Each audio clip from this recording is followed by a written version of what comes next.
라타로에서는 카드로 보는 21세기 조약점을 발매했습니다. 2500년 역사의 조약점을 천기누설의 형태로 새로 편집해서 여러분에게 제시합니다. 5분 전후의 예습 영상 5편만 보시면 1시간 이내에 누구나 최고의 점사가 되실 수 있습니다. 카드는 부록으로 첨부되어 있습니다.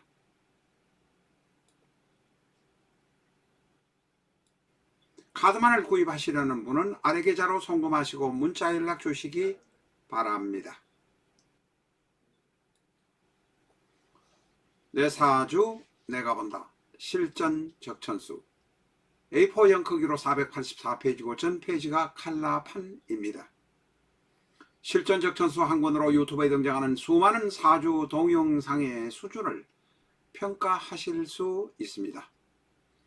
미국이나 캐나다에 계신 분이라면 아마존에서 SILJEON을 엔터하시고 실전 적천수를 만나시기 바랍니다.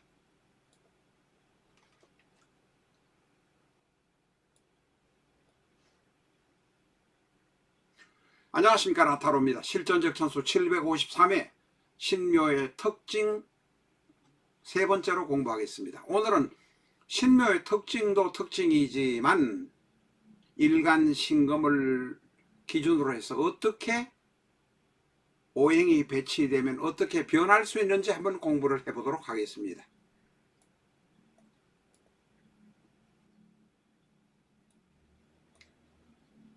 앞에서 말씀드린 대로 일간은 신금입니다.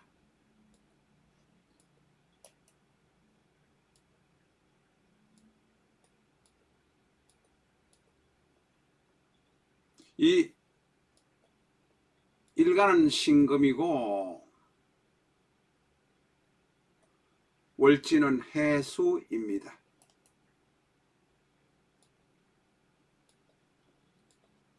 신금이고 지금 이 두 자만 있는 모습을 볼 것 같으면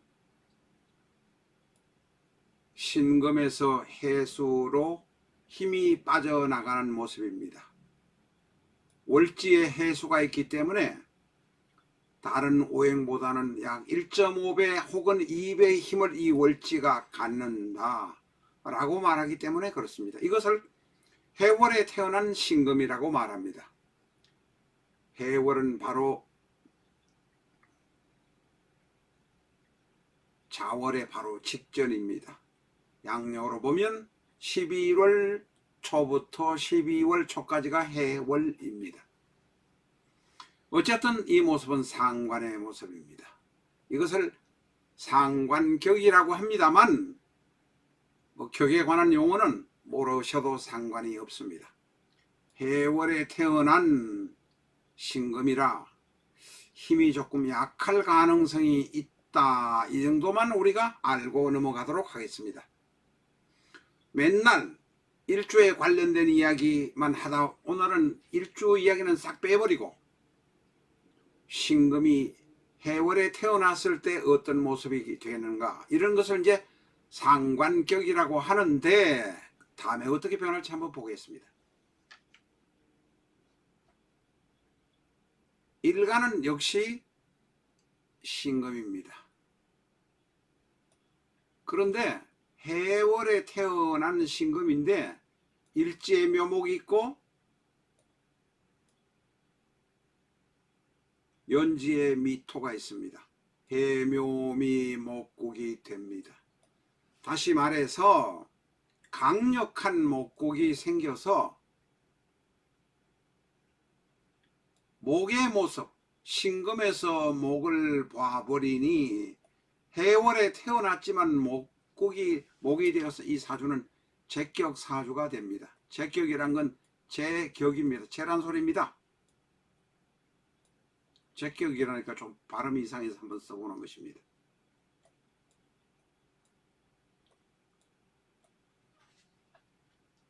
그러면 이렇게 되면 어떻게 되느냐 하면 일단 다른 건 없다고 한번 생각을 하고 넘어갑니다. 연간, 월간, 시간, 시지 없다고 생각을 하고 보면 일간신금은 대단히 약합니다. 그리고 해묘미 목국은 대단히 강합니다. 목에 울창한 숲이 생겨나서 약한 신금으로는 해묘미 목국을 감당하기가 어렵습니다.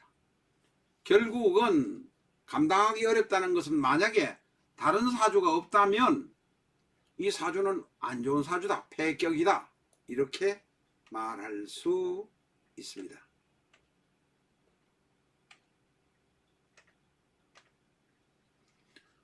다른 사주는 다른 오행, 연간, 월간, 시간, 시지는 생각하지 말고 일간이 신금인데 해묘미 이렇게 되었을 때 목국이 되면 폐격이 된다, 안 좋은 사주로 갈 수 있다 라는 것 정도만 이해하시면 되겠습니다. 상관격이다, 제격이다 이런 용어 써봐야 소용없습니다. 다음에 일간신금입니다. 해월에 태어났습니다.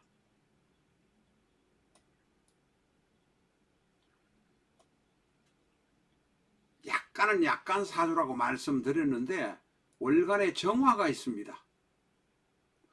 화도 있고 금도 있고 수도 있습니다. 뭐 그럴듯한 것 같습니까? 그렇지 않습니다. 이 해는 상관입니다. 상관은 흉신입니다. 흉. 그런데 이 정은 칠살입니다. 칠살. 칠살도 흉신입니다.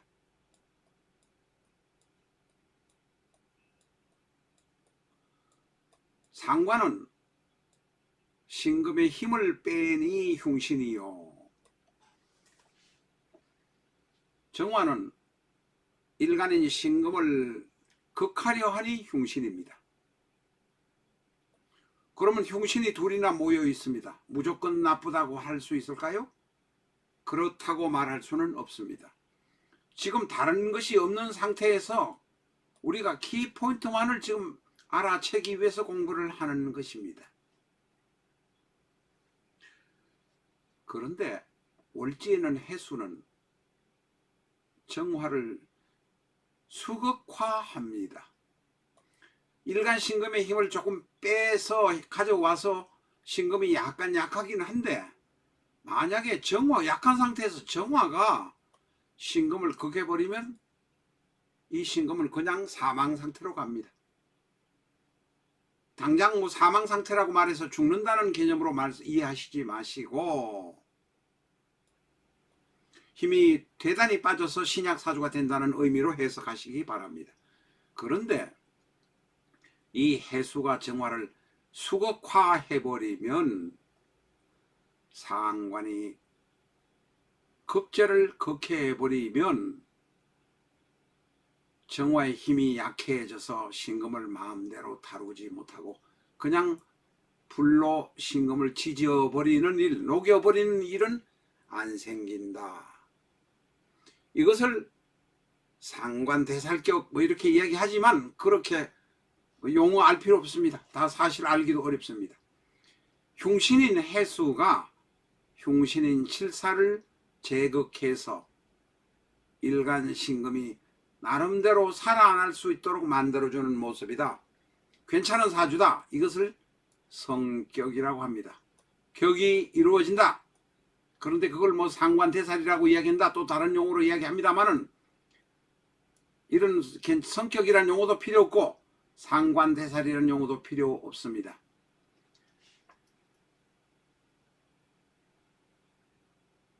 월간에 정화가 있고 월지에 해수가 있을 경우에는 상관이 흉신, 상관인 흉신, 상관의 흉신 칠사를 극해서 사주가 이뻐졌다. 이렇게 이해하시면 되겠습니다. 다음에 일간신금이 있습니다. 그리고 해묘미 뒤에 목국이 있습니다.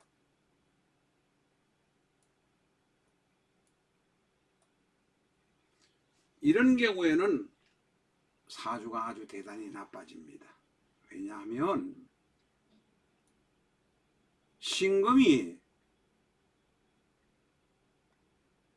해묘미 목국을 극하지도 못하는 상태에서 안 그래도 재성인 해묘미 목을 극하지 못한 상태에서 합의되기 때문에 목이 됩니다.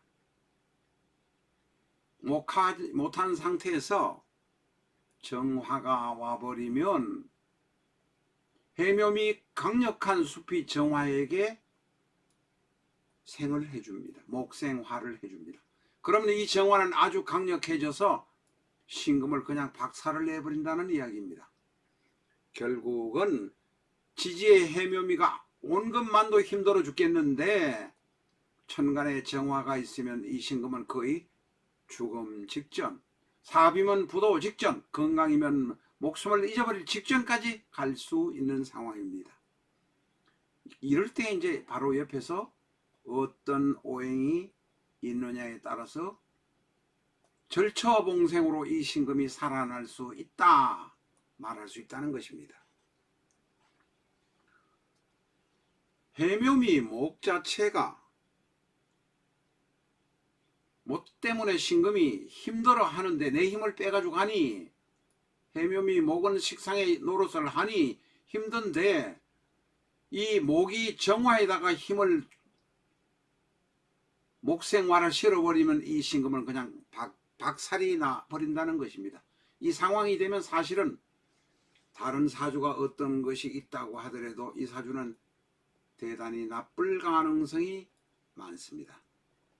이 정도 되면 우리가 사주를 판단할 수 있는 어떤 지경에까지 가게 된다는 것입니다. 오늘은 신금 옆에 정화가 있고 또 월지에 해수가 있는 경우, 해묘미 목국이 되는 경우를 상정해서 공부를 해보았습니다. 이렇게 일간을 중심으로서 어떤 오행이 오는가를 알아보면서 여러분과 같이 공부를 해보았습니다. 오늘의 메인 공부, 신묘의 특징에 관해서 간단하게 잠깐만 공부하고 넘어가도록 하겠습니다. 다음 시간에 물론 신묘의 특징 공부는 계속됩니다. 전번에 말씀드렸습니다. 신은 가을이요 묘는 봄입니다. 가을과 봄이 혼합된 모습, 시작과 결실이 섞여있는 모습, 복잡한 모습, 머리가 아픈 모습입니다. 그러나 신묘는 정의롭고 흰토끼의 순수 가지고 있고 정신세계를 보여주는 모습입니다. 영감이 있고 꿈이 잘 맞습니다. 꿈을 잘 꾸기도 하고 꿈이 잘 맞기도 합니다. 그런데 변덕이 심하고 침착성이 없고 놀라기도 잘하고 소심한 성격이고 사소한 것 때문에 섭섭해하고 그 사소한 섭섭한 일을 잊어버리지 못하는 이런 경향들이 있습니다. 쉽게 말하면 사이즈가 좀, 크기가 좀 작다, 그릇이 작다, 그렇게 말할 수 있습니다. 그래서 신묘는 외로운 사람, 유아 독존의 사람입니다. 사이즈가 작고 마음 크기가 작지만 글씨를 잘 쓰고 손재주가 있어서 기능사, 간호원, 의사, 특히 기능, 기술에 대단히 탁월한 재주를 발휘할 수 있는 것이 신묘입니다. 다음 시간에 계속해서 신묘의 특징을 말씀드리겠습니다만은, 신에서 묘를 보면 절이라. 직장생활 이렇게 할 수는 있지만 큰 돈을 벌려고 덤비면 망하는 수도 있다. 그러나 정신세계를 지향하고 학원을 하거나 공부를 하는 이런 계통으로 종교적인 사업을 하면 크게 성공하는 사람도 또한 있다 라는 것까지만 오늘 말씀드리겠습니다. 다음 시간에 신묘의 특징 네 번째 또 계속하겠습니다. 감사합니다.